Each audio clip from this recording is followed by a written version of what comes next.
Assalamualaikum warahmatullahi wabarakatuh. Kami dari kelompok 6 ingin mempresentasikan hasil dari website kami mengenai Edu Platform, yang dimana platform ini itu adalah platform pembelajaran online sederhana dengan sistem manajemen kursus dan enrollment. Boleh di next. Lalu di sini ada anggota kelompok kami yang dengan saya sendiri Andini Rahma Kemala dengan NIM 123140067, dilanjut dengan Muhammad Gamal Fajri dengan NIM 123140182, dilanjut dengan Taufik Hidayat NST dengan NIM 123140188, selanjutnya ada Abi Solihan dengan NIM 123140192, dilanjut dengan Miftahul Khairiyah dengan NIM 123140064, dan yang terakhir ada Zahwa Natasha Hamzah dengan NIM 123140069. Boleh di next. Selanjutnya kita akan masuk ke arsitektur dari pembuatan website kami, yang dimana website kami ini memakai Python Pyramid sebagai backend atau framework backendnya. Lalu untuk SQL Alchemy-nya, untuk menghubungkan aplikasi dengan database-nya kita menggunakan SQL Alchemy. Lalu nantinya datanya akan disimpan di PostgreSQL melalui Neon Attach, dan nantinya jika ada perubahan struktur, database-nya akan diatur dengan Alembic. Lalu yang nantinya file seperti gambar akan disimpan di Cloudinary, jadi akan membuat lebih ringan dan juga cepat diakses. Lalu untuk keamanannya atau authentication-nya kita menggunakan Bscript dan juga PyJWT. Boleh di next. Baik, yang selanjutnya itu ada endpoint. Endpoint yang pertama yaitu API Register menggunakan metode POST, berfungsi untuk mendaftarkan akun siswa baru dengan output data user baru ataupun token sesi. Kemudian ada API Login dengan metode POST, berfungsi untuk memverifikasi kredensial user untuk masuk. Ya, outputnya itu berupa token akses. Kemudian yang ketiga ada API User dengan metode GET, berfungsi sebagai supaya admin dapat melihat daftar semua pengguna. Outputnya sendiri itu berupa JSON, yaitu daftar user. Nah, kemudian ada API User dengan ID dengan metode GET, berfungsi untuk melihat detail profil satu pengguna tertentu. Outputnya sendiri itu berupa data JSON. Selanjutnya, lalu ada API Courses dengan metode GET, berfungsi untuk menampilkan katalog semua kursus dengan output dalam bentuk JSON. Kemudian ada Endpoint API Course dengan metode POST, berfungsi supaya instruktur dapat membuat kursus baru dengan output data kursus yang baru saja ditambahkan. Kemudian ada API Courses dengan ID, metodenya bisa berupa get, put, ataupun delete. Digunakan untuk melihat, mengedit, ataupun menghapus secara spesifik sebuah kursus.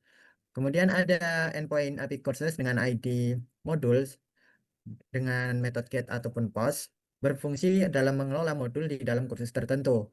Nah, outputnya sendiri itu ada berupa daftar modul di kursus tersebut. Kemudian ada API Courses dengan ID lessons, metodenya bisa berupa get ataupun post, berfungsi untuk menambahkan materi ke dalam modul. Outputnya bisa berupa daftar materi pembelajaran. Kemudian ada API lessons dengan ID, metodenya bisa berupa put ataupun delete. Berfungsi supaya kita dapat mengedit ataupun menghapus materi tertentu. Outputnya sendiri itu berupa status sukses ataupun gagal. Kemudian dilanjutkan dengan API modules dengan ID slash assignment dengan metode post. Di sini fungsinya untuk instruktur membuat tugas baru di modul dengan output data tugas baru. Kemudian API assignment slash ID dengan metode post dengan fungsi siswa mengunggah jawaban tugas. Kemudian outputnya juga data submission di tugas siswa tersebut. Kemudian endpoint API submission slash ID slash grade, yaitu metodenya post atau put.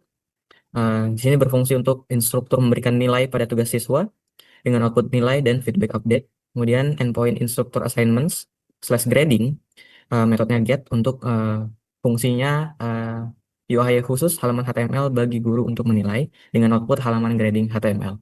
Next. Kemudian endpoint API enroll dengan metode post, fungsinya siswa agar mendaftar ke kursus. Outputnya status enrollment aktif. Kemudian API students slash ID slash kursus dengan metode get, fungsinya itu melihat daftar kursus saya atau my courses dengan output list kursus yang diikuti. Kemudian API lesson slash ID slash complete dengan metode post, fungsinya untuk outputnya adalah progress update yaitu centang hijau. Next.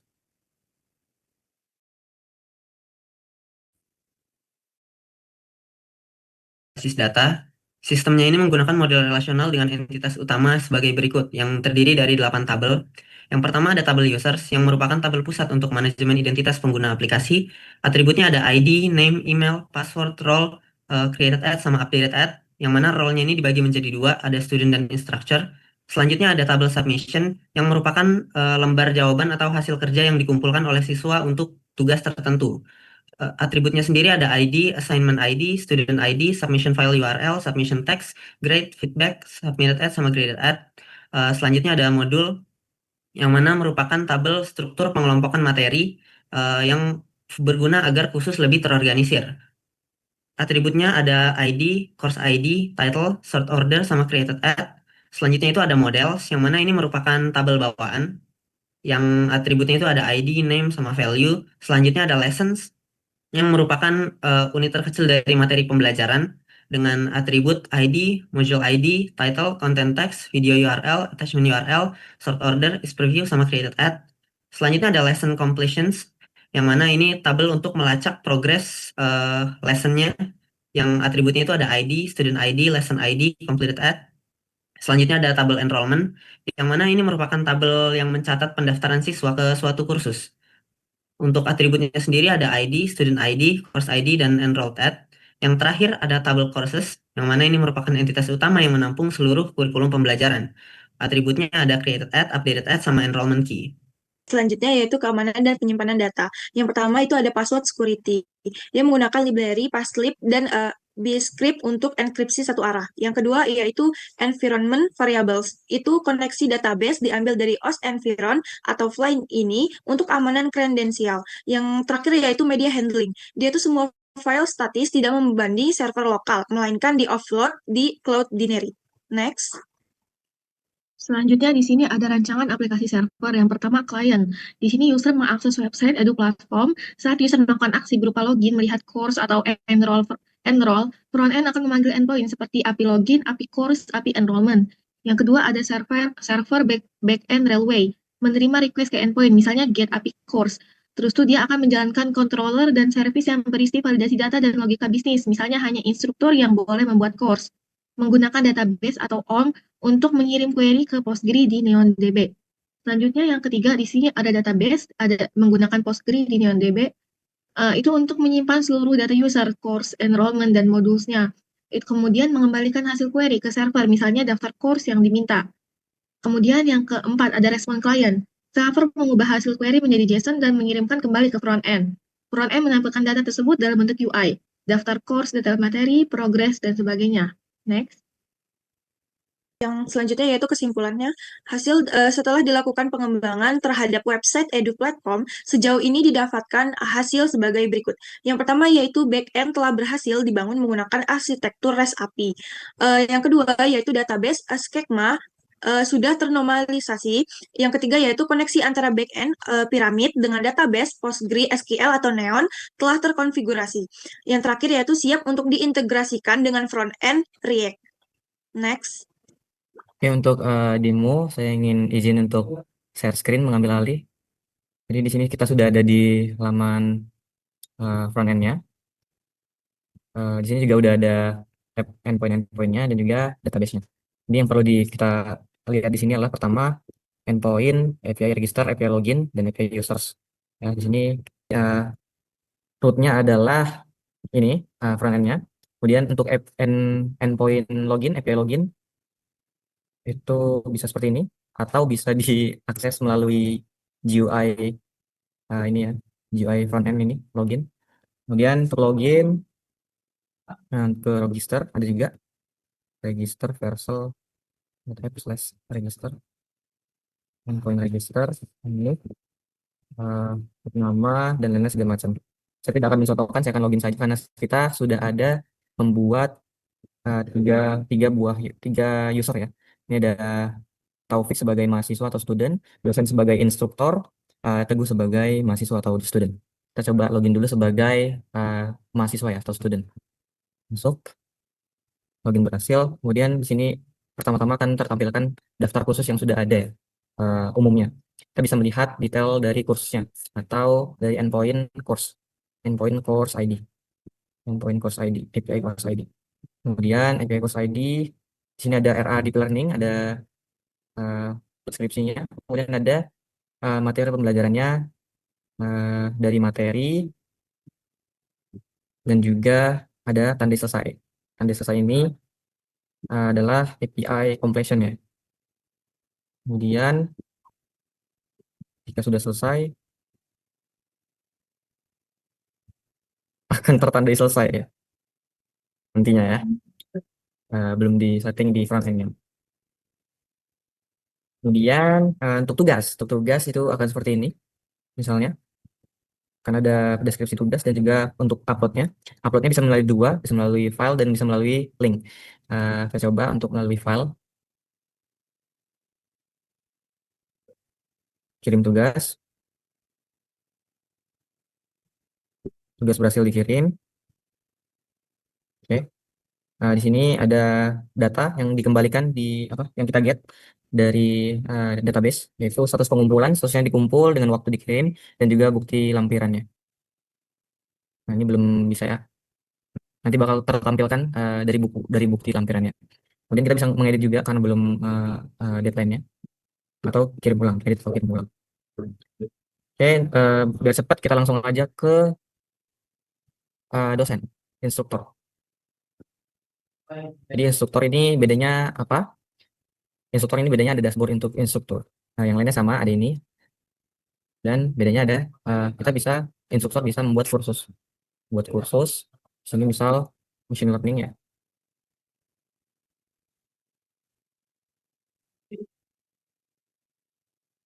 Kategorinya AI, buat gambar.